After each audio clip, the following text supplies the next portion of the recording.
ಮತ್ತೊಬ್ಬರು ಅತಿಥಿ ಜಾಯ್ನ್ ಆಗ್ತಾ ಇದ್ದಾರೆ ನಮ್ಮ ಸ್ಟುಡಿಯೋದಲ್ಲಿ. ಮಾಡೆಲ್ ರಕ್ಷಿತಾ ನಮ್ಮ ಜೊತೆ ಇದ್ದಾರೆ. ನಮಸ್ತೆ, ಕಾರ್ಯಕ್ರಮಕ್ಕೆ ಸ್ವಾಗತ ತಮಗೆ. ನಮಸ್ತೆ sir, thank you for having me. Yes, Rakshita, ಸಾಮಾನ್ಯವಾಗಿ ಈ ಇಂಡಿಯನ್ ಕಲ್ಚರ್ ಅಂತಂದಾಗ ಅದರದ್ದೇ ಆದಂತಹ ಒಂದು ಭಾರತೀಯ ಸಂಸ್ಕೃತಿ ಅನ್ನುವಂಥದ್ದು ಇಡೀ ವಿಶ್ವ ಮಟ್ಟದಲ್ಲೇ ಬಹುದೊಡ್ಡ ರೀತಿಯ ಒಂದು ಸಂಸ್ಕೃತಿಯ ಕುರಿತಾಗಿ ಒಂದು ಗೌರವ ತೋರುವಂಥದ್ದು ನಾವು ನೋಡ್ತೇವೆ. ಆದರೆ ಇತ್ತೀಚಿನ ದಿನಗಳಲ್ಲಿ ವಿದೇಶದಲ್ಲಿ ಕಂಡು ಬರ್ತಾ ಇರುವಂತಹ ಒಂದು ಸಂಸ್ಕೃತಿ, ಅದು ಸ್ಮಶಾನದಲ್ಲಿ ಡೇಟಿಂಗ್ ಮಾಡುವಂಥ ಇಂಥ ಸಂಸ್ಕೃತಿಗಳು ಎಲ್ಲೋ ಒಂದು ಕಡೆ ಮುಂದಿನ ದಿನಗಳಲ್ಲಿ ಅದು ಭಾರತದಂಥ ದೇಶಕ್ಕೂ ಕೂಡ ಕಾಲಿಟ್ಬಿಟ್ರೆ ಬಹುದೊಡ್ಡ ರೀತಿಯ ಒಂದು ಮಾರಕ ಅನ್ನುವಂಥ ಅಭಿಪ್ರಾಯ ಕೂಡ ವ್ಯಕ್ತವಾಗುತ್ತೆ. ಏನು ಹೇಳ್ತೀರಿ? ಆ್ಯಕ್ಚುಲಿ ಹೇಳಬೇಕು ಅಂದ್ರೆ ವಿದೇಶದಲ್ಲಿ ಇದು ನಡೀತಾ ಇದೆ, ಫೈನ್. ಬಟ್ ಭಾರತ ಅಂತ ಬಂದಾಗ ನಮ್ಮದೇ ಒಂದು ಕಲ್ಚರ್ಸ್ ಇದೆ, ನಮ್ಮದೇ ಒಂದು ಮಾರಲ್ಸ್ ಇದೆ, ಎಥಿಕ್ಸ್ ಇದೆ. ಆ್ಯಂಡ್ ನಾವು ಸ್ಮಶಾನನ ಬರೀ ಒಂದು ಪ್ಲೇಸ್ ಆಗಿ ನೋಡಲ್ಲ. ವಿ ಬಿಲೀವ್ ದಟ್ ಎನರ್ಜೀಸ್ ಇರುತ್ತೆ, ಅಲ್ಲಿ ಎನರ್ಜೀಸ್ ಎಕ್ಸ್ಚೇಂಜ್ ಆಗುತ್ತೆ, ನೆಗೆಟಿವ್ ಎನರ್ಜಿ ಇರುತ್ತೆ. So when people go there, ಅವ್ರಿಗೆ ಒಂದು ತಲೆಯಲ್ಲಿ ಇರಬೇಕು ಏನಾಗ್ಬೋದು ಅಲ್ಲಿ ಹೋದಾಗ ಅಂತ. ಬಿಕಾಸ್ ನಾವು ಸಾಮಾನ್ಯವಾಗಿ ಯಾವ ಸರೌಂಡಿಂಗಲ್ಲಿ ಇರ್ತೀವೋ ಆ ಎನರ್ಜೀಸ್ನ ಕ್ಯಾಚ್ ಮಾಡ್ತೀವಿ. ನೀವು ಪ್ರೀತಿಯಿಂದ ಮಾತಾಡೋಕ್ಕೆ ನೆಗೆಟಿವ್ ಎನರ್ಜಿನ ಚೂಸ್ ಮಾಡಿದ್ರೆ ಆಬ್ವಿಯಸ್ಲಿ ನಿಮ್ಮ ಮೇಲೆ ಅದು ನೆಗೆಟಿವ್ ಇಂಪ್ಯಾಕ್ಟ್ ಆಗುತ್ತೆ. So not only morally and ethically ಹೇಳೋದಷ್ಟೇ ಅಲ್ಲ, ನೀವೇ ಯೋಚನೆ ಮಾಡಿ ಸೈಕಾಲಜಿಕಲಿ ನಿಮ್ಮ ಮೇಲೆ ಹೇಗೆ ಅದು ಇಂಪ್ಯಾಕ್ಟ್ ಆಗಬಹುದು ಅಂತ. So obviously being a Gen Z, ನಾನು ಕೂಡ ಜೆನ್ಸಿನೇ, ನಾನು ಕೂಡ ಲವ್ ಸ್ಟೋರೀಸ್ ನೋಡ್ತೀನಿ. ಆಬ್ವಿಯಸ್ಲಿ ಲವ್ ಮಾಡಬೇಕು ಅಂದರೆ there are so many different places. ನಿಮಗೆ ಕೆಫೇಸ್ ಇದೆ, ಯು ಹ್ಯಾವ್ ಹೇಳಿದ್ರಿ ಪಾರ್ಕ್ಗಳಿದೆ, ಎಲ್ಲ ಇದೆ. ಲವ್ ಮಾಡಬೇಕು ಅಂದರೆ ಪ್ರೈವಸಿನೇ ಬೇಕು ಅಂತ ಏನಲ್ಲ. Love is such a pure thing. ಕಣ್ಣಲ್ಲೇ ನೀವು ಪ್ರೀತಿ ಮಾಡ್ಬೋದು, ಸ್ಮಶಾನಕ್ಕೆ ಏನಕ್ಕೆ ಹೋಗಬೇಕು? ಬಟ್ ಇದೆಯಲ್ಲ, ಸತ್ತವರ ನೆಮ್ಮದಿಯನ್ನು ಕೆಡಿಸುವಂತ ಒಂದು ಪ್ರಯತ್ನ ಅಂತ ಇದು ಸ್ಮಶಾನಕ್ಕೆ ಹೋಗ್ಬಿಟ್ಟು. ಎಕ್ಸಾಕ್ಟ್ಲಿ ಅಲ್ವಾ? ನಾವು ಸ್ಮಶಾನಕ್ಕೆ ಹೋದ್ರೆ ನಾವಲ್ಲಿ ಹೋಗಿ ಗ್ರೀವ್ ಮಾಡ್ತೀವಿ, ನಮಗೆ ಬಿಟ್ಟು ಹೋದವ್ರನ್ನ ನೆನ್ಸ್ಕೋತೀವಿ. ನಾವು ಇಮ್ಯಾಜಿನ್ ಮಾಡಿ, ಅಲ್ಲಿ ನಾವು ಹೋಗಿರ್ತೀವಿ, ಯಾರೋ ನಮಗೆ ನಮ್ಮ ರಿಲೇಟಿವ್ಸ್ ಯಾರೋ ಇರ್ತಾರೆ, ಅವ್ರದ್ದು ಗ್ರೇವ್ ಇರುತ್ತೆ, ಅಲ್ಲಿ ಹೋಗಿ ನಾವು ಗ್ರೀವ್ ಮಾಡಬೇಕಾದ್ರೆ ನಿಮಗೆ ಸೈಡಲ್ಲಿ ಯಾರೋ ಕಪಲಲ್ಲಿ ರೊಮ್ಯಾನ್ಸ್ ಮಾಡೋದೇನೋ ಕಾಣಿಸುತ್ತೆ. How bad will it look? ಎಷ್ಟು ಕೆಟ್ಟದಾಗ ಕಾಣಿಸುತ್ತೆ ಹೇಳಿ ಅದು.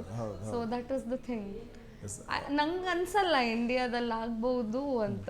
ಆಗೋದು ಬೇಡ ಸರ್, ಆಗುತ್ತೆ ಅಂತಾನು ಅನ್ಸಲ್ಲ. ಐ ಥಿಂಕ್ ಇಂಡಿಯನ್ಸ್ ನಾವು ಸ್ವಲ್ಪ ಆ ಲೆವೆಲ್ಗೆ ಹೋಗಕ್ಕೆ, ಯಾಕಂದ್ರೆ ಸ್ಮಶಾನ ಅಂತಂದಾಗ ಭಯ ಇರುತ್ತೆ, ಮತ್ತೆ ಅಲ್ಲಿ ಏನೋ ದೆವ್ವ ಇರುತ್ತಂತೆ, ನೆಗೆಟಿವ್ ಎನರ್ಜಿ ಇರುತ್ತೆ ಅಂತ ಅತ್ತ ತಿರುಗಿ ನೋಡೋದಕ್ಕೂ ನಾವು ಹಿಂದೆ ಮುಂದೆ ನೋಡ್ತೀವಿ, ಹೆದರ್ತೀವಿ. ಸೊ ಹೀಗಿರುವಾಗ ಈ ಥರದ ಸ್ಮಶಾನದಲ್ಲಿ ಕೂಡ ಡೇಟಿಂಗ್ ಮಾಡುವಂಥದ್ದು, ಸರಸ ಸಲ್ಲಾಪಕ್ಕೆ ಮುಂದಾಗುವಂಥದ್ದು ಅಂತಂದಾಗ ಅದು ಸ್ವಲ್ಪ ದೂರವೇ ಅಂತ ಅನಿಸುತ್ತೆ ಅಂತ. ಆಕ್ಚುಲಿ ಹೇಳಬೇಕು ಅಂತಂದ್ರೆ ಬರೀ ದೆವ್ವ ಭೂತಗಳದಷ್ಟೇ ಅಲ್ಲ, ನೀವು ನೋಡ್ಬೋದು ಕ್ರಿಮಿನಲ್ಸ್ಗೆ ಗೊತ್ತಾದ್ರೆ ದಟ್ ಈ ತರ ಕಪಲ್ಸ್ ಹೋಗಿ ಸ್ಮಶಾನದಲ್ಲಿದ್ದಾರೆ ಅಂತ ಬರ್ತಾರೆ, ಕ್ರೈಮ್ ನಡೆಯುವಂಥ ಚಾನ್ಸಸ್ ತುಂಬಾ ಇದೆ. ಎಲ್ಲ ನಿಮ್ಮ ಹತ್ರ ಗೋಲ್ಡು, ಫೋನು, ಪರ್ಸು ಏನೇನಿದೆ ಎಲ್ಲ ಕಿತ್ಕೊಂಡು ಹೋಗ್ತಾರೆ. ಅವಾಗ ಕಪಲ್ ಹೋಗಿ ಏನಂತ ಕಂಪ್ಲೇಂಟ್ ಕೊಡ್ತಾರೆ. ಆಮೇಲೆ ಆ ಕಪಲ್ಗಳಿಗೆ ಥ್ರೆಟ್ ಮಾಡಿದ್ರೆ ಏನ್ ಮಾಡೋದು? ಬರೀ ಅಷ್ಟೇ ಕಿತ್ಕೊಂಡು ಹೋದ್ರೆ ಓಕೆ, ಬಟ್ ಇನ್ನೇನಾದ್ರೂ ಹೆಚ್ಚು ಕಮ್ಮಿ ಆಗ್ಬಿಟ್ರೆ ಯಾರು ಹೊಣೆ? ಮರ್ಡರ್ ಆಗ್ಬಹುದು, many crimes R possible. Srilakshmi ಅವರು, ಬಹುಶಃ ಈ ಸೆಲ್ಫಿ ವ್ಯಾಮೋಹಕ್ಕೆ ಬಿದ್ದಂಥ ಕೆಲವು ಜನ ಸ್ಮಶಾನಕ್ಕೆ ಹೋಗಿ ಒಂದು ಅಲ್ಲಿ ಡೇಟಿಂಗ್ ಮಾಡುವಂಥದ್ದು ಅಥವಾ ಆ ರೀತಿಯಂತ ಒಂದಷ್ಟು ಕೆಲಸಗಳಿಗೆ ಮುಂದಾದಾಗ ಬಹುಶಃ ಎಲ್ಲೋ ಒಂದು ಕಡೆ ಅಪಾಯಕ್ಕೆ ಆಹ್ವಾನ ಕೊಟ್ಟಂತಿರುತ್ತೆ ಅಂತ, ಅಥವಾ ತಮ್ಮ ಪ್ರಾಣಕ್ಕೆ ಕಂಟಕ ಆಗಬಹುದು ಅಂತ ಗೊತ್ತಿದ್ದು ಕೂಡ ರಿಸ್ಕ್ ತಗೋತಾರ ಅಂತ. ಖಂಡಿತ ಸರ್, ನೀವು ಹೇಳ್ದಂಗೆ 100% ರಿಸ್ಕ್ ಇದ್ದೇ ಇರುತ್ತೆ. ಸೆಲ್ಫಿ ಹುಚ್ಚು ಜಾಸ್ತಿ ಆಗಿಬಿಟ್ಟಿದೆ ಎಲ್ಲರಲ್ಲಿ. ನಾವು ನೋಡಿರೋ ಪ್ರಕಾರ ಸ್ಮಶಾನದಲ್ಲಿ ಕೂಡ ಬಿಡ್ತಾ ಇಲ್ಲ. ಸೆಲ್ಫಿಗಳು ತೆಕ್ಕೊಂಡು ನೀವು ಹೇಳಿದ ಪ್ರಕಾರ ಮೋಸ್ಟ್ಲಿ ಇವ್ರು ಹೇಳಿದ ಪ್ರಕಾರ ಕೂಡ ಆಸ್ ನೆಗೆಟಿವ್ ಎನರ್ಜೀಸ್ ನಮ್ಮ ಕಣ್ಣಿಗೆ ಕಾಣಿಸ್ದೇ ಇರ್ಬೋದು ಅವೆಲ್ಲ. ಸೊ ಆ ಒಂದು ಸೆಲ್ಫೀಸ್ ತಗೊಳ್ಳೋವಾಗ ಮೈಟ್ ಬಿ ಏನೋ ಒಂದು ಕೈಂಡ್ ಆಫ್ ಇಮೇಜಸ್ ಆಗಲಿ ಅದು ಕೂಡ ರೆಕಾರ್ಡ್ ಆಗುತ್ತೆ. ಸೊ ಅವ್ರು ಮನೆಗೆ ಹೋಗಿ ನೋಡ್ಕೊಂಡಾಗ ಇದು ಕೂಡ ನನಗೂ ಗೊತ್ತಿಲ್ಲ, ಇದೆಯೋ ಗೊತ್ತಿಲ್ಲ, ಬಟ್ ಮೆನಿ ಕೇಸಸಲ್ಲಿ ನಾವು ನೋಡಬಹುದು ಅಥವಾ ಯಾವುದೋ ಒಂದು ವೀಡಿಯೋಸಲ್ಲಿ ನೋಡಬಹುದು ಸ್ಮಶಾನದಲ್ಲಿ ಏನೋ ಅದಕ್ಕೆ ಪಿಕ್ಚರ್ಸ್ ಏನೋ ಸಮ್ ಕೈಂಡ್ ಆಫ್ ಪಿಕ್ಚರ್ಸು ಇದಾಗಿದೆ, ಕ್ಯಾಮ್ರಾದಲ್ಲಿ ಸೆರೆ ಹಿಡಿದಿದ್ದಾರೆ ಅಂತ. ಸೊ ಹಾಗಾಗಿ ಸೆಲ್ಫಿ ಹುಚ್ಚು ಸ್ಮಶಾನದಲ್ಲಿ ಕೂಡ ಇವಾಗ ಅದು ಕೂಡ ಟ್ರೆಂಡ್ ಆಗಿಬಿಟ್ಟಿದೆ ಇವಾಗ. ಸೊ ಸ್ಮಶಾನದಲ್ಲಿ ಸೆಲ್ಫಿ ಅಂತ ಇವಾಗ ನ್ಯೂ ಟ್ರೆಂಡ್ ಆಗಿಬಿಟ್ಟಿದೆ. ಸೊ ಅದಾದಮೇಲೆ ಏನಾಗುತ್ತೆ ಅನ್ನೋದು ಈ ಜನ್ರೇಷನ್ಗೆ ಬೇಕಾಗೂ ಇಲ್ಲ ಅವ್ರಿಗೆ ಸರ್. ಜಸ್ಟ್ ಫಾರ್ ಎಂಜಾಯ್ಮೆಂಟ್ ಅಷ್ಟೇ ಅವರಿಗೆ. ಸೋಷಿಯಲ್ ಮೀಡಿಯಾದಲ್ಲಿ ಹೆಂಗೋ ಆಗಿ ಅವ್ರು ಫೇಮಸ್ ಆಗಬೇಕು, they have to get likes, ಅದು ಇದು ಅಷ್ಟೇ ಹೊರತು ಅದ್ರ ಬಗ್ಗೆ ತಲೆ ಕೆಡಿಸ್ಕೊಳ್ಳೋದು ಇಲ್ಲ, ನೋಡ್ಕೊಳ್ಳೋದು ಇಲ್ಲ ಅಷ್ಟೇ ಸರ್. ಪ್ರೀತಿ ಮಾಡೋದು ತಪ್ಪಲ್ಲ, ಆದರೆ ಪ್ರೀತಿ ಮಾಡೋದಕ್ಕೂ ಒಂದು ಘನತೆ ಅಥವಾ ಆ ಜಾಗಕ್ಕೂ ಒಂದು ಘನತೆ ಅಂತ ಇರಬೇಕಲ್ಲ ಅಂತ. ಆಬ್ವಿಯಸ್ಲಿ ಇರಬೇಕು. ಪ್ರೀತಿ ಮಾಡೋದು ತಪ್ಪಲ್ಲ. ಯಾರು ಹೇಳಿದ್ದು ದೂರ ದೂರ ಕೂತ್ಕೊಂಡು ಪ್ರೀತಿ ಮಾಡೋಕ್ಕಾಗಲ್ವಾ? ನೀವು ಸ್ಮಶಾನದಲ್ಲಿ ಪ್ರೈವಸಿ ಹುಡ್ಕೊಂಡು ಹೋಗಿ ಏನಕ್ಕೆ ಪ್ರೀತಿ ಮಾಡಬೇಕು? You can go anywhere. Why that place? Cafes, restaurants ಅಷ್ಟೇ ಯಾಕೆ, ರೋಡಲ್ಲಿ ನಿಂತ್ಕೊಂಡು ಮಾತಾಡಿ, ಪ್ರೀತಿಯ ಮಾತುಗಳನ್ನಾಡಿ. Out of nowhere in this world ಆ ಜಾಗ ಯಾಕೆ?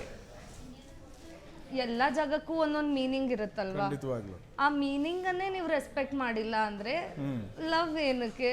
ಸಿ, ಒಂದು ಬೇಸಿಕ್ ಡಿಫ್ರೆನ್ಸ್ ಅನಿಮಲ್ಸ್ಗೂ ಮತ್ತು ಹ್ಯೂಮನ್ಸ್ಗೂ ಇರೋದು, ನಮಗೆ ಥಿಂಕಿಂಗ್ ಕೆಪಬಿಲಿಟಿ ಇದೆ. ಅದೇ ಇಲ್ಲ ಅಂದರೆ ವಾಟ್ ಇಸ್ ಡಿಫ್ರೆನ್ಸ್ ಅನಿಮಲ್ಸ್ಗೂ ಹ್ಯೂಮನ್ಸ್ಗೂ? ಇತ್ತೀಚೆಗೆ ಆ್ಯನಿಮಲ್ಸ್ ಆರ್ ಆಲ್ಸೋ ಬಿಹೇವಿಂಗ್. ಅವಕ್ಕೂ ವೈಬ್ರೇಷನ್ಸ್ ಫೀಲ್ ಆಗುತ್ತೆ, ಅವಕ್ಕೂ ಎನರ್ಜೀಸ್ ಫೀಲ್ ಆಗುತ್ತೆ. ಆ್ಯನಿಮಲ್ಸೇ ಮಾಡದೇ ಇರೋಂಥ ಕೆಲಸ ಮನುಷ್ಯರು ಮಾಡ್ತಿದಾರಲ್ಲ, ಪ್ರಾಣಿಗಳಿಗಿಂತ ಕಡೆಯಾಗಿ ಹೋಗ್ಬಿಡ್ತಾರೆ ಅಷ್ಟೇ ಅಷ್ಟೇ. ಮನುಷ್ಯ ಅಂತಂದ್ರೆ ಭಗವಂತ ಮನುಷ್ಯನ ಬುದ್ಧಿ ಕೊಟ್ಟಿದ್ದಾನೆ. ಹೌದು. ಆದ್ರೆ ಆ ಬುದ್ಧಿಯನ್ನು ಯಾವ್ಯಾವ್ದಕ್ಕೂ ಖರ್ಚು ಮಾಡಿದ್ರೆ ಅದು ಅಪಾಯಕ್ಕೆ ಆಹ್ವಾನ ಕೊಟ್ಟಂತಾಗುತ್ತೆ. ಆಬ್ವಿಯಸ್ಲಿ. ಈಗ ಮಸಣ ಅಂತಂದಾಗ ಅದೊಂದು ಮೌನದ ಜಾಗ. ಹೌದು. ಸೊ ಕೆಲವರು ಈಗ ತಮ್ಮವರು ಸತ್ತಿರ್ತಾರಲ್ಲ, ಆ ಜಾಗಕ್ಕೆ ಹೋದಂಥ ಸಂದರ್ಭದಲ್ಲಿ ಅವರಿಗೆ ಒಂದು ಪವಿತ್ರವಾದಂಥ ಸ್ಥಳ ಮತ್ತು ಅದೊಂದು ದೇವಸ್ಥಾನ ಇದ್ದ ಹಾಗೆ. ಯಾಕೆಂದ್ರೆ ತಮ್ಮವರ ಗೋರಿ ಇರುತ್ತಲ್ಲ ಅಲ್ವಾ, ಅದು ದೇವಸ್ಥಾನ ಇದ್ದ ಹಾಗೆ. ಸೊ ಆದರೆ ಇಂಥ ಚಟುವಟಿಕೆಗಳು ನಡೀತವೆ ಅಂತಂದಾಗ ಅದು ಕಾನೂನು ರೀತಿಯ ಕೂಡ ಒಂದು ರೀತಿಯಲ್ಲಿ ತಪ್ಪೇ ಆಗೋಗ್ಬಿಡುತ್ತಲ್ಲ. ಹೌದು, ಲೀಗಲಿನೂ ತಪ್ಪೇ ಅದು. Because certain places have boundaries. ಆ ಬೌಂಡ್ರೀಸನ್ನ ನಾವು ಕ್ರಾಸ್ ಮಾಡಿದ್ರೆ ಲೀಗಲಿ ಕೂಡ ಅದು ತಪ್ಪೇ. ನಿಜ ನಿಜ ನಿಜ ನಿಜ. ಶ್ರೀವಿದ್ಯಾ ಅವರ ನೀವೇನು ಹೇಳ್ತೀರಿ ಅಂತ?